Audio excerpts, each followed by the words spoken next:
누가복음 6장 27절부터 36절까지 말씀 같이 읽습니다. 그러나 너희 듣는 자에게 내가 이르노니 너희 원수를 사랑하며 너희를 미워하는 자를 선대하며 너희를 저주하는 자를 위하여 축복하며 너희를 모욕하는 자를 위하여 기도하라. 내 입뺨을 치는 자에게 젖뺨도 돌려대며 내 겉옷을 빼앗는 자에게 속옷도 금하지 말라. 물은 내게 구하는 자에게 주며 내 것을 가져가는 자에게 다시 달라지 말며 남에게 대접을 받고자 하는 대로 너희도 남을 대접하라.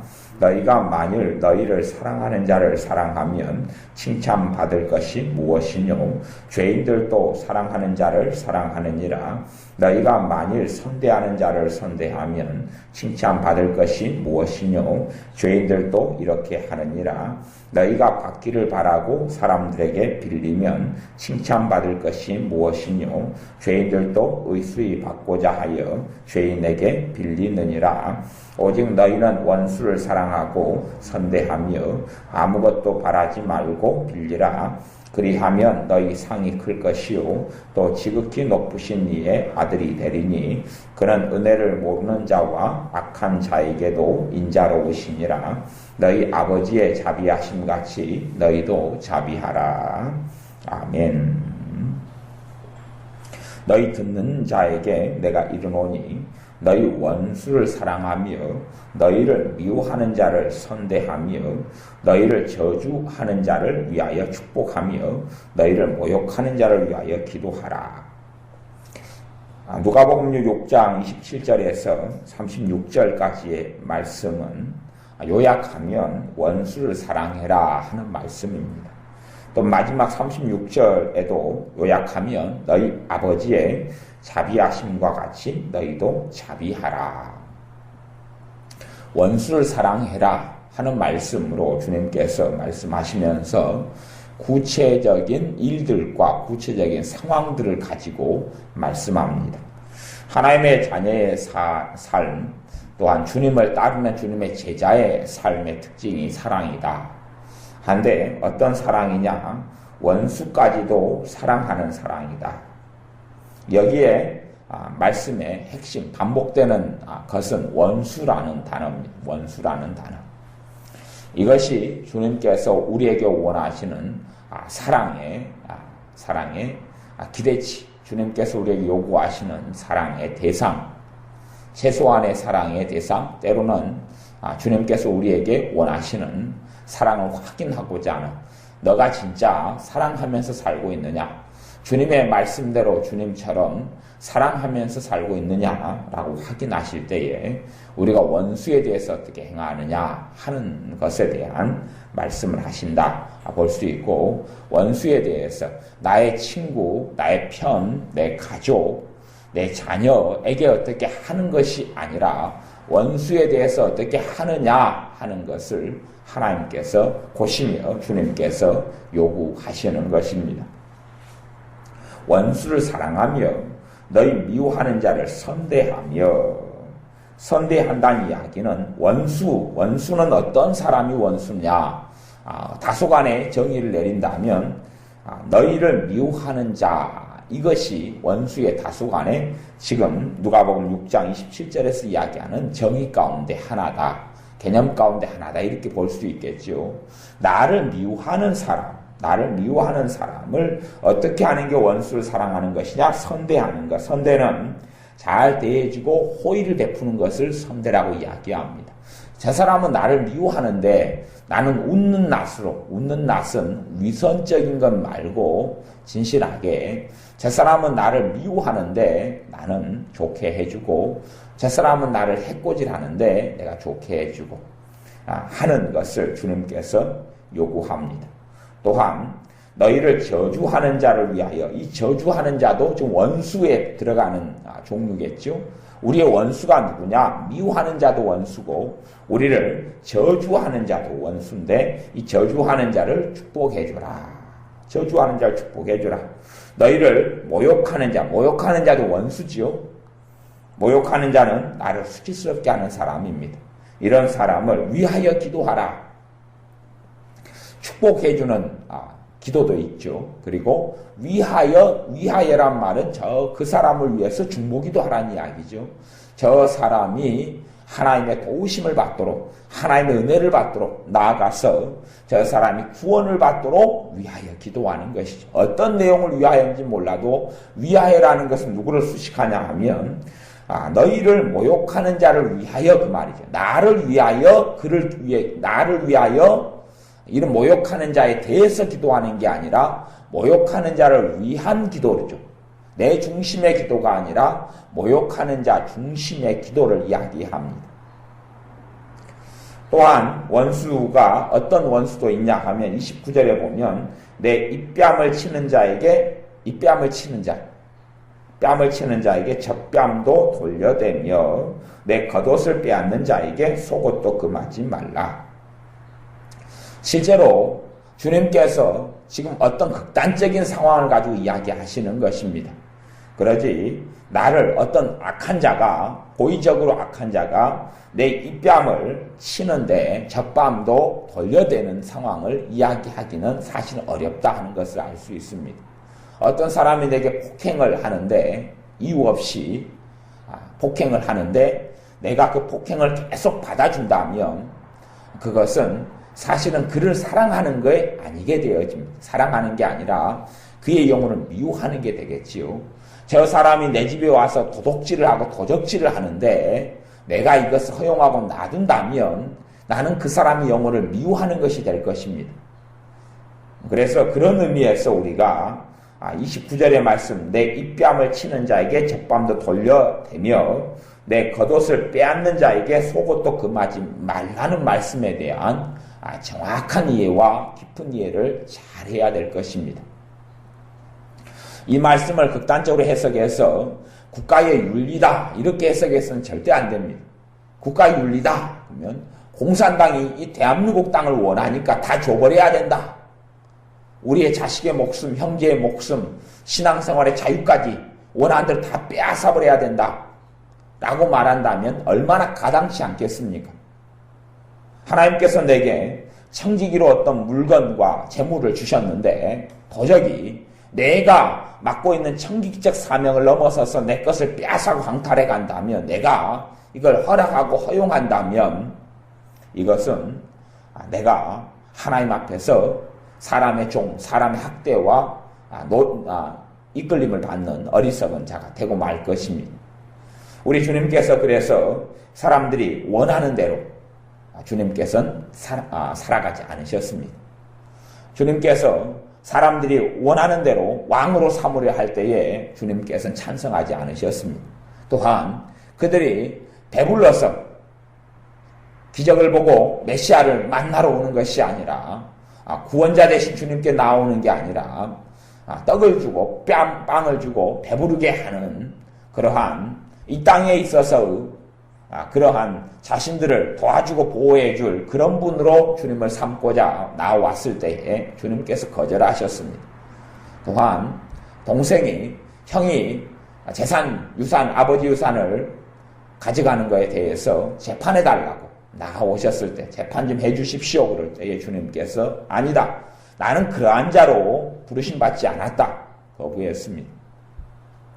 주님께서 말씀을 들으러 오는 사람들에 대하여 그들이 알아먹지 못하게 비유로 말씀하셨습니다. 물론 어떤 비유는 이해하고 깨닫도록 영적인 비밀을 비유로 말씀하셔야 깊이 있게 깨닫는 부분이 있기 때문에 어떨 때는 비유로 사용하셨지만 전반적으로 특별히 어떤 시기 때에는 이들이 하나님 나라의 비밀을 아는 것이 허락지 아니하였다. 그러니 제자인 너희들에게만 비밀을 가르쳐 주겠다 말씀하시면서 알아먹지 못하게 하려고 들어도 듣지 못하고 보아도 보지 못하게 하려고 주님께서 비유를 사용하셨다고 말씀합니다. 그들은 은혜 좀 받아보려고 그들은 구원받아 보려고 그들은 하나님 말씀 들으려고 나왔는데 주님께서는 알아먹지 못하게 말씀하신 것입니다. 그런 면에서는 사실은 노죠. 첫째의 사랑은 하나님께서 원하신 뜻대로 하는 사랑이 됩니다. 사람이 자신에게 원하는 방식의 사랑으로 내가 응답해 주는 것이 하나님을 기쁘게 하지 못합니다. 하나님께서 하시는 방식대로 해야지 그것이 진정한 사랑이다라고 말씀할 수 있습니다. 그렇기 때문에 우리가 사랑은 진리에 따라서 주님의 말씀에 따라서 하는 것이 사랑입니다.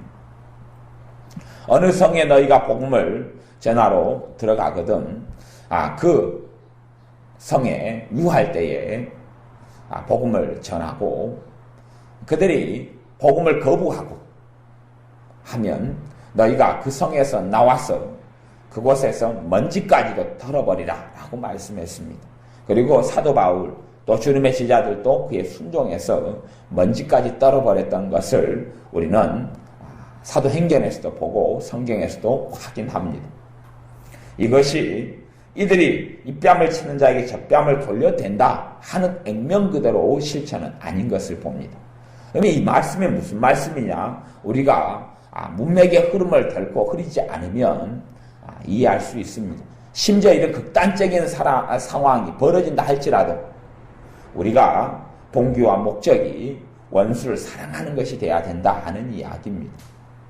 다시 이야기하면 이 뺨을 치는 자에게 저 뺨을 돌려줄 수 있다는 이야기는 그를 어쩐다는 이야기입니까? 용서한다는 이야기를 하고 있는 것입니다. 용서한다. 용서하는 가운데 행한다는 것입니다. 내가 학대를 당하고 고통을 당하고 모욕을 당하는데 용서한다는 이야기죠. 국가 간의 윤리를 이야기하는 것이 아니라 하나님의 자녀의 개인의 윤리를 이야기하는 것입니다. 개인의 윤리. 내 겉옷을 빼앗는 자에게 속옷도 금하지 말라. 실제로 아마 극단적인 상황에서는 겉옷을 빼앗는 자에게 속옷까지도 주어야 될 때도 있을지 모르겠습니다. 그러나 봐보세요. 당시에 초대교회 상황에 당시의 주님 시대, 성경 시대 때 겉옷을 달라는 사람에게 속옷도 줘버리면 우리처럼 옷이 많은 시대가 아니기 때문에 나는 그냥 벌거벗게 돼버립니다. 그러죠. 겉옷을 달라니 겉옷 주면 속옷 하나 남았는데 속옷도 줘버리니까 다 벌거벗고 있는 것인데 현실적으로 사실은 가능해요? 가능하지 않아요? 가능하지 않게 되어지죠. 그런 현실적인 문제. 그런 것을 우리가 이해하고 주님께서 그런 것을 모르시고 이야기하는 게 아니라 오히려 어떤 극단적인 말씀으로 우리에게 원수를 사랑하는 것이 이것이 하나님께서 원하시는 것이라는 것을 가르쳐주기 위함 때문에 그렇습니다. 사람들이 너무나 말씀을 문자적으로만 해석해서 이건 실천이 가능하지 않아. 그래서 실천하지 않고 말씀대로 행하는 원뜻을 깨닫지 못하고 하지 않는 사람도 있고 또한 어떤 사람은 이 말씀대로 액면 그대로 문자 그대로야. 그러니 이렇게 살자. 물론 그런 사람은 없지요. 그렇게 산다면 어떻게 살겠습니까? 그런 사람은 없지요. 우리가 말씀대로 행해보려 할 때에 이 말씀의 원래 뜻을 고민할 수밖에 없습니다. 그럴 때 성령님께서 말씀을 조명하여 주셔서 진정한 어려운 말씀이라 할지라도 좀 힘든 말씀이라 할지라도 우리로 하여금 깨닫게 하고 알아먹게 해주실 것입니다. 30절에 물은 너에게 구하는 자에게 주며 좀 달라고 하는 사람에게 주어라. 너 것을 가져가는 자에게 다시 달라지 말아라. 내 것을 가져가는 자에게 다시 달라지 말아라. 지금 같이 이어지는 말씀이죠. 이어지는 말씀이고 남에게 대접을 받고자 하는 대로 너희도 남을 대접하라. 황금률이라고 일컬어지는 말씀입니다. 남에게 대접을 받고자 하는 대로 역지사지 내 이기적 내 중심성이 아니라 함께 살아가는 더불어 살아가는 공동체의 삶을 이야기합니다. 내 중심적으로 내가 필요한 걸 달라는 것만이 아니라 내가 어떤 사람이 나에게 잘 대해주기를 바라면 내가 먼저 그 사람에게 잘 대해주기를 바라는 그 마음이 거꾸로 저 사람이 내가 대접을 잘 대주길 바라는 대로 나도 저 사람을 내가 먼저 잘 대해주어야 한다는 이야기입니다. 32절 너희가 만일 너희를 사랑하는 자를 사랑하면 칭찬받을 것이 무엇이냐. 죄인들도 사랑하는 자를 사랑하느니라. 다른 말씀에는 세리들에 대한 이야기를 하고 있지요. 나를 사랑하는 사람을 사랑하면 칭찬받을 것이 없다. 대신 하나님 앞에서 칭찬은 무엇이냐 하면 나를 사랑하지 않는 사람, 나의 원수지요. 나를 미워하는 사람, 나를 능욕하는 사람, 나를 저주하는 사람, 나에게 입뺨을 치는 사람, 또한 내 것을 강제로 가져가는 사람, 이런 사람에 대하여 내가 사랑하는 것을 이야기합니다. 어떤 방식으로 사랑할 것이냐? 말씀대로 사랑해야 되죠. 말씀대로. 우리가 성경이 주님께서 말씀하시지만 이러한 말씀의 가르침이 전체를 이야기하는 건 아닙니다. 어떠한 특정한 부분에 있어서 말씀하는 것이지 이것이 성경 66권이 되는 것은 아닙니다. 66권이 되는 게 아니어서 봐보세요. 미혹하는 자, 적그리스도, 거짓 선생들, 거짓 교사들, 고린도 전서에서도 누가 이 거짓 사도들이 나타나서, 거짓 선생들이 나타나서 너희의 영혼을 오락질하고 너희의 입뺨을 치니까 너희가 그걸 그대로 당하는구나, 받아주는구나, 너희의 영혼을 도둑질할 때도 너희가 그대로 놔두는구나, 이런 식으로 의미 있게 말씀하는 구절들도 있습니다. 그러면 내게 가장 중요한 것은 내 육신이나 돈 이전에 내 영혼인데, 내 영혼을 도둑질하는 사람에게 나는 그를 사랑해, 내 영혼을 도둑질해 가도 돼 라고 놔둘 사람이 도대체 누가 있겠느냐 하는 것입니다. 그렇기 때문에 원수를 사랑하는 것은 하나님의 말씀대로 하는 것이에요. 주님께서 원수를 사랑하라는 그 중심, 하나님께서 원하시는 그 중심을 가리키시려고 이러한 여러 가지 것들에 대해서 말씀하셨다는 것을 이해를 해야 됩니다. 그리고 다른 말씀에는 악인들에 있어서, 또 악한 동물들에 있어서 그들은 사랑의 대상이 아니라 관계를 끊고 정리해야 될 대상이라고 분명히 성경이 이야기하고 있습니다.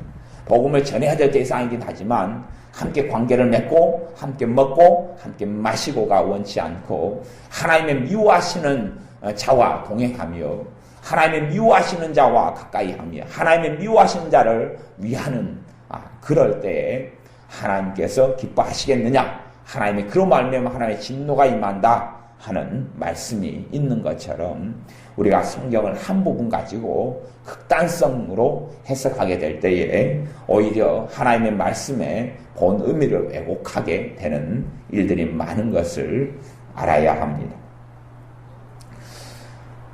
33절, 너희가 만일 너희 선대하는 자를 선대하면 칭찬받을 것이 무엇이냐? 선대하는 자, 나를 잘 대해주고 호의를 베푸는 사람만을 호의를 베푸면 칭찬받을 것이 없다. 내게 호의 베풀지 않고 까탈스럽게 나오고 안 좋게 나오는 사람에게 호의를 베푸는 것을 해야 한다 말씀하고요. 다음, 너희가 받기를 바라고 사람들에게 빌리면, 빌린다는 말이 번역이 이제 옛날 말이어서 별로 안 좋은 번역인데, 빌리면 그 말이 뭐냐 하면 받기를 바라고 사람들에게 빌려주면 그 말입니다. 빌리면이 아니라 빌려주면이 요즘 말로 맞습니다. 받기를 바라고 빌려주면 칭찬받을 것이 무엇이냐? 죄인들도 의수히 당연하게 돌려받고자 하여서 빌려준다.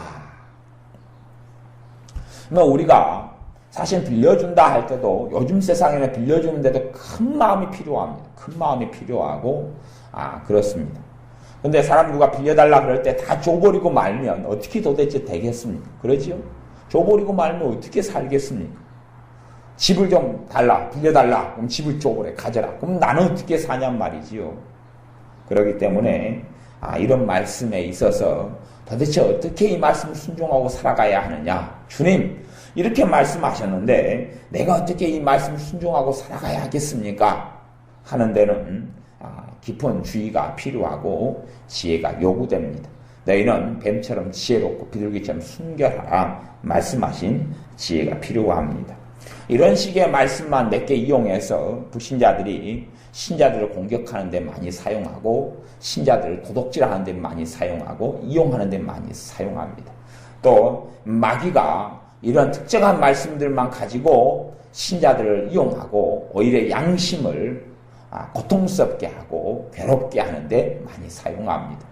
신자의 기준에 이 말씀들을 기준에다가 절대 기준에 세워놓고 신자들의 인생과 삶을 난도질하며 정죄하는 데 많이 써서 오히려 이러한 말씀을 통하여서 오도된 인생과 삶을 살아가는 경우들을 종종 보게 됩니다.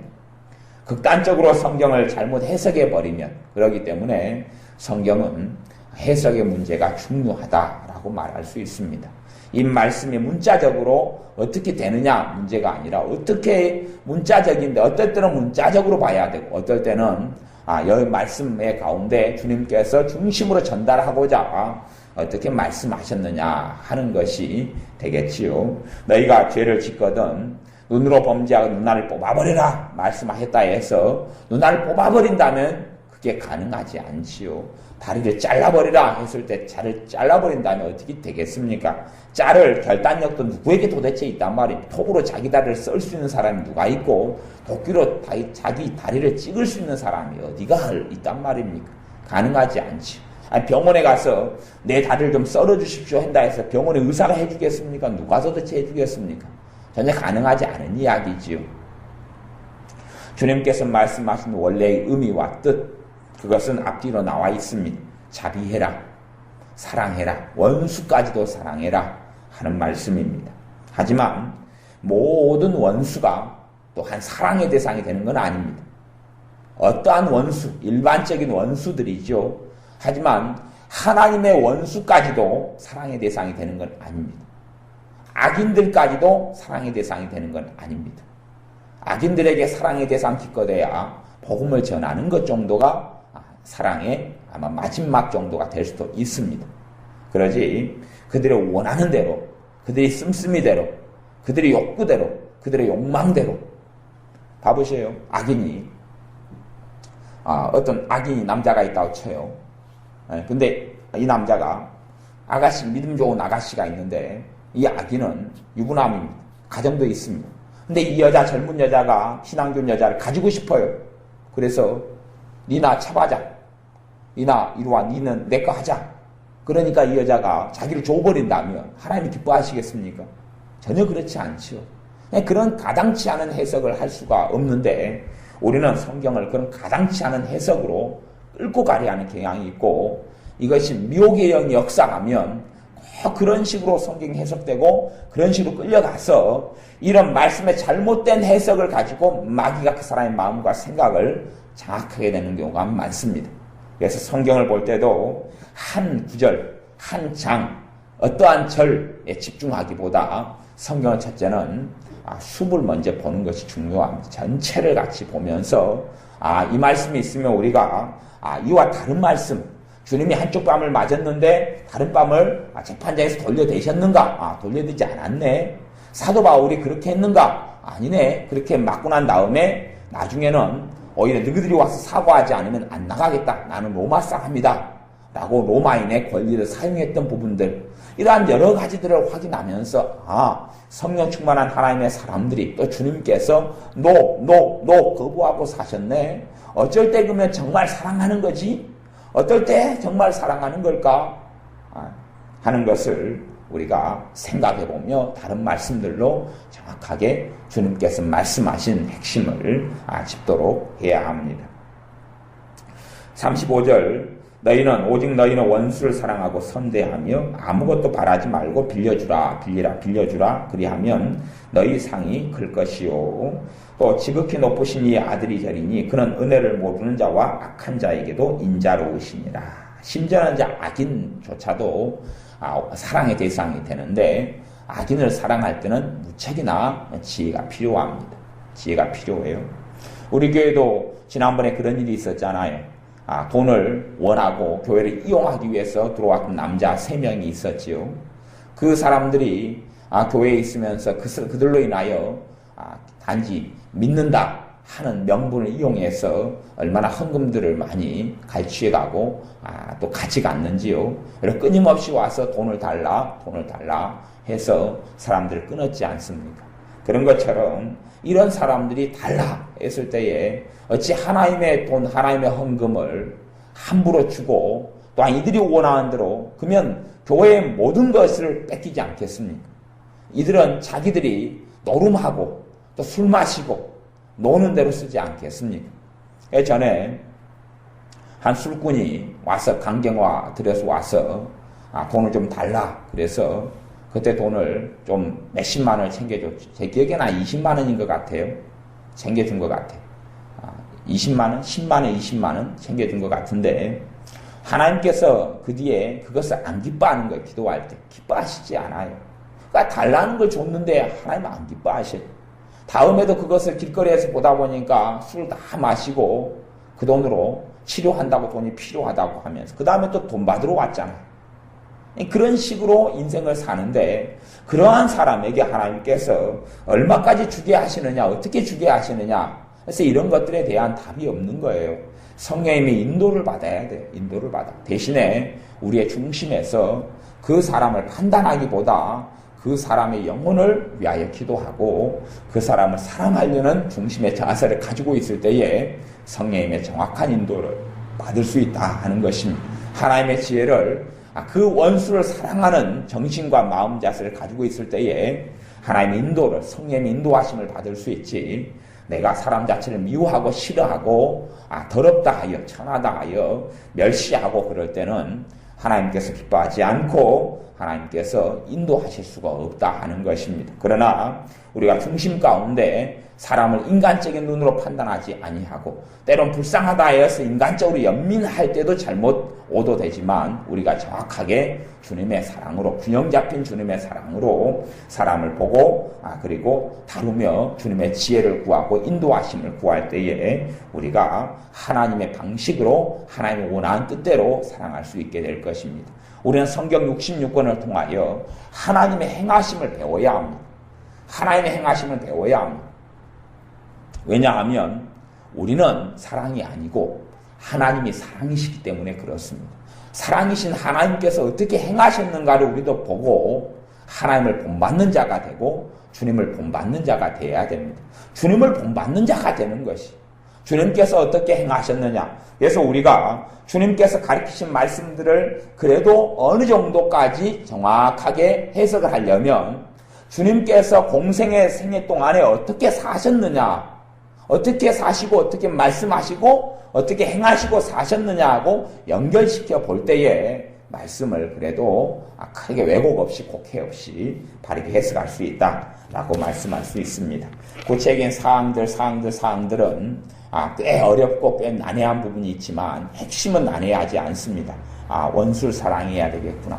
원수를 사랑하는데 주님의 지혜가 필요하다. 잠언의 말씀대로 지혜를 구하여 했던 대로 주님의 지혜를 구해서 주님의 지혜대로 우리가 원수를 사랑하는 삶을 살아야 하겠습니다. 기도하겠습니다. 아버지 하나님, 우리를 모욕하는 자, 우리를 핍박하는 자, 그런 자들을 위하여 저주하지 않고 축복하며 또한 긍휼을 베풀며 자비를 베풀며 사랑할 수 있도록 때로는 내 겉옷이나 속옷까지도 주며 달라는 것을 줄 수 있는 그러한 하나님의 사랑을 소유한 자녀들이 되게 하여 주옵소서. 예수님의 이름으로 기도하옵나이다. 아멘.